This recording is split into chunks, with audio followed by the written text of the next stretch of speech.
The Mercy Forge had never been designed for beauty. Its hull was a patchwork of modular sections, hab rings, surgical bays, cryo wards, all bolted to a central spine like vertebrae on some mechanical leviathan. No weapons, no armor, just the red cross of old Earth painted 300 meters tall on its flank. Visible from half an AU away, Dr. Amala Onetti stood in the observation gallery, watching the stars drift past in their ancient silence. Behind her, the ship hummed with life. Over 1,400 souls aboard. Refugees from the collapse of Kepler 442, burn victims from a mining accident on Titan's shoulder, a Vryn matriarch in induced coma after her colony ship had decompressed. 6 species, 12 languages, 1 mission. First, do no harm. She pressed her palm against the cold glass. Out here, 3 weeks from the nearest relay station, the Hippocratic Code felt less like a guideline and more like an anchor. Something to hold on to when the void pressed too close. Dr. Onetti, a voice crackled through her earpiece. We've got a contact. Long-range sensors just lit up. Amala's stomach tightened. Identify. Unknown configuration. Heavy mass signature. Moving fast, she was already running. The bridge was chaos. Captain Idris hunched over the holotable, his face bathed in red warning glyphs. Tactical Officer Chen stood rigid at her station, fingers dancing across haptic controls. Range? Idris barked. 400,000 clicks in closing. Velocity. Jesus, 12% light speed and still accelerating. Amala stepped into the light. Is it Terran? No transponder. No hail. Chen's voice was flat, professional, terrified. Captain, that silhouette, I think it's a pirate dreadnought. The word hung in the air like a guillotine. Pirates. Not the romanticized corsairs of the old vids, but scavengers, butchers.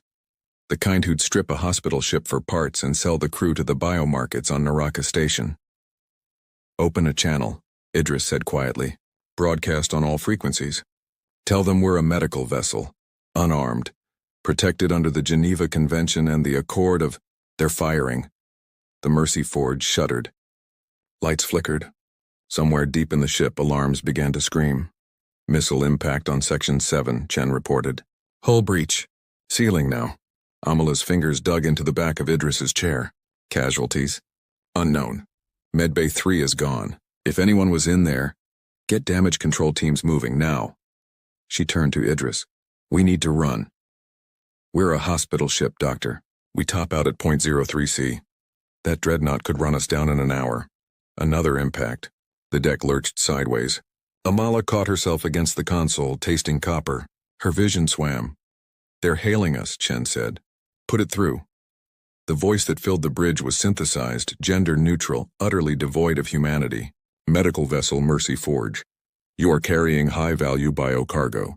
Surrender immediately, and we will permit your crew to evacuate in escape pods. Resist and we will vent every compartment. You have 60 seconds to comply. Idris's jaw worked. High-value biocargo. They mean the patients. They mean slaves. Amala's voice cracked. They'll harvest organs, sell the healthy ones to labor camps. Captain, we can't... Doctor. Idris met her eyes. His face was carved from stone. I know. The channel closed. Silence rushed back in, thick and suffocating. Chen spoke first. Sir, we have one asset. The debris clearing system. The mass driver? Idris shook his head. That's for moving asteroids out of approach lanes. It's a railgun, Chen interrupted. Electromagnetic acceleration, tungsten slugs mounted on the dorsal spine. If we could, it's rated for velocities under 10,000 meters per second. A warship's point defense would swat those slugs like gnats, unless we overcharge it. Every head turned. The voice had come from the back of the bridge. A man in grease-stained coveralls, utility belt sagging with tools. Pascual Ruiz, debris technician. No rank, no authority. Just a welder who'd survived 2 tours in the Belt Wars and now spent his days clearing ice from docking clamps. He stepped forward. The fusion reactor. If we reroute the entire output through the capacitor banks, bypass the safeties, we could accelerate a slug to maybe 20% light speed. Maybe more, Idris stared. That would melt the rails. Probably crack the spine. We'd get 1 shot. One's all we need, sir, and if you miss? Ruiz smiled. It didn't reach his eyes. Then we die knowing we tried. Amala felt something cold settle in her chest. She looked at the hollow table, at the glowing red icon of the pirate ship closing like a tumor, At the 1,400 lives depending on her. On all of them. First, do no harm, but harm was already here. Harm had a name. Harm had guns. Do it, she whispered. Idris glanced at her. Doctor, I said do it. Her voice rang like a bell. We're not cargo. We're not victims. And I'll be damned if I let those butchers turn my patients into commodities. The captain nodded slowly. Mr. Ruiz, you have 30 minutes. Make it count. Ruiz grinned, a wild, terrible thing. Aye, sir. And the Mercy Forge, unarmed and unarmored, began to bare its teeth. Pascual Ruiz had been a welder before he'd been a soldier, and a soldier before he'd been a pacifist. Somewhere between the Belt Wars and the Mercy Forge, he'd convinced himself those days were over, that the smell of molten steel and burning flesh could stay buried. He'd been wrong. Now he sprinted through the ship's maintenance crawlways, magnetic boots clanging on grated floors, dragging a plasma cutter and a toolkit that weighed more than he did. Behind him, 2 junior engineers struggled to keep up. Yuki Tanaka, barely 20, fresh from the academy. And Greaves, a belter whose augmented arms could rip bulkheads like paper. Ruiz, wait up, Yuki gasped. Where are we even going? Reactor control. Deck 9. That's restricted. Not anymore. He skidded around a corner, nearly colliding with a medical team rushing the opposite direction. A nurse shouted something. He didn't stop. The Mercy Forge groaned around them. Another impact, distant, muffled, sent tremors through the superstructure. Somewhere someone was screaming. Focus, one problem at a time. They reached the reactor chamber in 4 minutes. Ruiz slapped his palm against the access panel. It blinked red. Denied. He swore, yanked a bypass shunt from his belt and jammed it into the port. The door hissed open. Inside, the fusion reactor pulsed like a captured star. Magnetic containment fields shimmered blue-white, holding back temperatures that could vaporize planets. Ruiz had seen reactors before, everyone in the fleet had, but never like this. Never with the safeties offline and the output spiking into the red. Greaves, get the capacitor array online. Yuki, I need you to reroute coolant from the medical bays. All of it. But the patients will die in 30 minutes if we don't do this. Move! She ran. Ruiz turned to the primary console, fingers flying over haptic keys. The debris clearing system wasn't designed for combat. It was a glorified slingshot. Electromagnetic coils wrapped around a 12-meter barrel, meant to shove rocks at walking speed. But the principles were sound. Accelerate mass. Transfer energy. Point shoot. Simple. Except nothing was simple.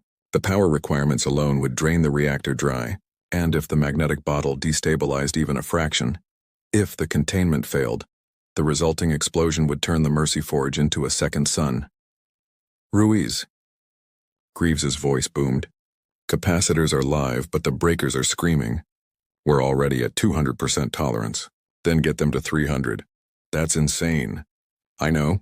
Ruiz didn't look up. His hands were shaking. When had they started shaking? Trust me, Greaves, just trust me, the belter stared. Then slowly he nodded. Aye. 20 decks above, in the cramped confines of the dorsal gunnery bay, Captain Idris watched the external feed. The pirate dreadnought, Guilt Edict, its hull scarred and festooned with stolen weapons, loomed larger with every second. Already boarding pods were detaching from its flanks like metal spores. They're launching assault teams, Chen reported. 20 pods. E to 6 minutes, Idris exhaled. Can we target them? Not with the main gun. They're too small, too maneuverable. We'd waste the shot. Then we wait. Dr. Onetti appeared at his shoulder. She'd changed into surgical scrubs, navy blue splattered with something dark. Blood, maybe. Or hydraulic fluid. How's Ruiz doing? Don't know. Comms are spotty. Idris glanced at her. You should be in the surgical bay. I should be here. Her voice was steady. Surgeon steady. The kind of calm you learned when lives hung in the balance. If this works, I want to see it. If it doesn't, she shrugged, then it won't matter where I am.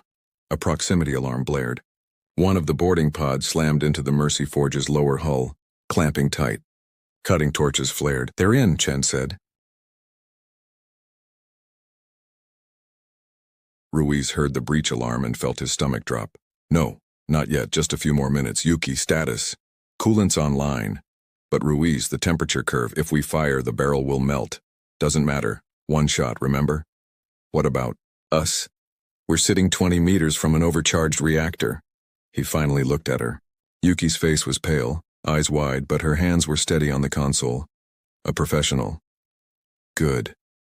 If we don't fire, Ruiz said quietly, the pirates will kill everyone on this ship, including us. So we fire, and we pray. She swallowed, nodded. The reactor's hum deepened, resonating in his teeth. The containment fields flickered once, twice, then stabilized. On the readout, power output climbed past 300%. 350. 400. Greaves's voice crackled through the comms. Ruiz, I don't know how much more the coils can take. Just hold it together. I'm trying. An explosion rocked the ship. Ruiz grabbed the console to stay upright. Over the intercom, someone was shouting about hull breaches, about pirates in the corridors, about Ruiz. Captain Idris's voice cutting through the chaos. We've got a problem. What now? The patient. The Vryn matriarch. She's awake. Ruiz blinked. What? She's awake, and she says she knows how to beat them. In the medical bay, Dr. Onetti stared at the alien woman strapped to the gurney. The Vryn's 6 eyes gleamed like polished obsidian, her chitinous skin rippling with bioluminescent patterns. Language, Onetti realized. She was speaking.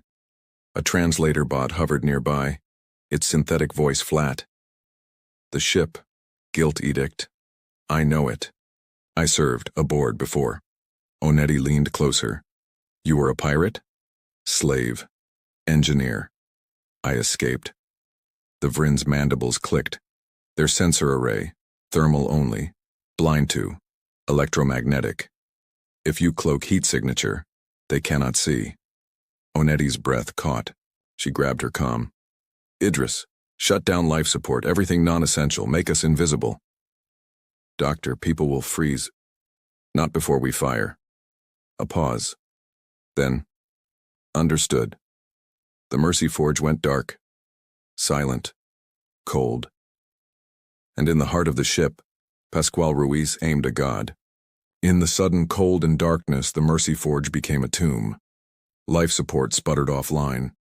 Gravity flickered. Frost crept across bulkheads like skeletal fingers. 1,400 souls held their breath. Pascual Ruiz stood in the gunnery control room, hands locked on the targeting console. Through the external feed, he could see the Guilt Edict, a monstrous silhouette backlit by distant starlight, bristling with weapons that could crack continents. It hung there, 300,000 kilometers away, utterly still, waiting. Range holding steady. Chen's voice crackled through his earpiece. They've stopped accelerating, I think. I think they're scanning for us. Let them look, Ruiz muttered. His breath plumed white. The temperature had already dropped to freezing. His fingers ached. They won't see ghosts. Behind him, Yuki and Greaves huddled near the reactor controls, watching the power readout climb. 500%. 550. The magnetic containment fields screamed, oscillating wildly, held together by duct tape and prayer. Ruiz, Greaves said slowly. If this thing goes critical, it won't. If it does, then we'll die famous. Ruiz glanced back, grinning like a madman. Come on, Greaves. Where's that belter optimism? I left it in the belt. Yuki laughed, a thin, brittle sound. We're insane. You know that, right? Probably. The ship shuddered. Another boarding pod latched onto the hull. Ruiz heard the distant screech of cutting torches, the rattle of boots on metal. The pirates were inside now, carving through decks, hunting for the crew. Hunting for him. Not yet. Just a few more seconds. On the bridge, Captain Idris watched the tactical display. The Guilt Edict hadn't moved. Its weapons were armed, charged and ready, but it wasn't firing. Searching, maybe, confused by the sudden disappearance of its prey. Dr. Onetti stood beside him, arms crossed, face pale. How long until the reactor destabilizes? 2 minutes, maybe less. And if we fire? Then we'll know if Ruiz is a genius or a lunatic. She smiled thinly. Can he be both? Idris didn't answer. On the screen, one of the boarding teams breached into Deck 4. Marines in salvaged armor carrying weapons that hummed with lethal intent. They moved like predators, efficient and cruel. "Chen," Idris said quietly. "Seal all blast doors on decks 3 through 6. Vent the compartments." The tactical officer hesitated. "Sir, there are civilians." "Do it." Chen's fingers moved. Somewhere in the ship, airlocks opened. Screams cut short. Silence rushed back in. Idris closed his eyes. "Forgive me." Ruiz heard the venting. He didn't react. Couldn't afford to. The targeting solution was everything now: velocity, trajectory, lead time. The guilt edict was massive, but space was bigger. A fraction of a degree error and the shot would sail past harmlessly into the void. "No pressure. Reactor at 600%, Yuki reported." Her voice trembled. "Ruiz, the containment bottle is failing. We have maybe 30 seconds before—" "That's 30 seconds more than I need." He locked the targeting reticle on the Dreadnought's midsection, where the Vrin had said the sensor array clustered. One blind spot. One chance. "Greaves, transfer all power to the capacitors. Everything." "This is it, then?" "This is it." The belter slammed his augmented fist down on the override. The lights died. The reactor howled, a sound like stars collapsing, and every joule of energy in the Mercy Forge funneled into the debris-clearing gun. The railgun woke up. Electromagnetic coils ignited along the 12-meter barrel, glowing cherry red, then white-hot, then beyond visible spectrum. Inside the breach, a single tungsten slug, 200 kilograms of dense, murderous metal, hung suspended in magnetic fields that could flatten mountains. Ruiz's finger hovered over the firing stud. His heart hammered. His vision narrowed. First, do no harm, but sometimes harm was mercy. He pressed the button. The universe screamed. The railgun fired. Not with sound, but with raw physics. Electromagnetic forces ripped the tungsten slug forward, accelerating it from 0 to 20% light speed in less than a heartbeat. The barrel melted, vaporized, exploded in a plume of superheated metal. The Mercy Forge's spine cracked like a broken bone, twisting under forces it was never designed to withstand, and the slug flew. It crossed 300,000 kilometers in 1.5 seconds. From the bridge, Idris watched the external feed. He saw the guilt edict hanging there, arrogant and invincible, saw its weapons charging, saw impact. The dreadnought didn't explode. Explosions were too slow. Instead, it ceased to exist. The tungsten slug punched through the hull at relativistic velocity, transferring kinetic energy equivalent to a small nuclear warhead. Metal vaporized, armor boiled. The ship folded inward on itself, crumpling like paper in a fist, and then nothing. Just debris. Just dust. Just silence. Chen stared. "My God." Idris exhaled. He hadn't realized he'd been holding his breath. "Damage report. Dorsal spine is compromised. Reactor is offline. Life support is offline." Chen's voice cracked. "Captain, we're drifting." "But we're alive." "Yes, sir." Ruiz woke to pain. His ribs were broken. At least 2, maybe more. His left arm hung useless. Blood dripped from somewhere. He didn't care. Yuki was pulling him upright, shouting something he couldn't hear. Greaves stood nearby, laughing, actually laughing, tears streaming down his soot-blackened face. "We did it," the belter said. "Holy shit, Ruiz, we did it." Ruiz nodded weakly. "Told you, one shot." 3 days later, a Terran frigate arrived to find the Mercy Forge adrift, crippled but intact. 1,400 souls rescued. No casualties, except the enemy. Dr. Amala Onetti stood in the observation gallery once more, watching the stars. Behind her, patients slept in heated wards. Engineers worked to repair the spine. Life continued. She pressed her palm against the glass. Out there, somewhere in the black, floated the remains of the guilt edict, a warning. A memory. Even mercy has teeth. Captain Idris joined her. "They're calling us heroes." "We're not heroes," Amala said quietly.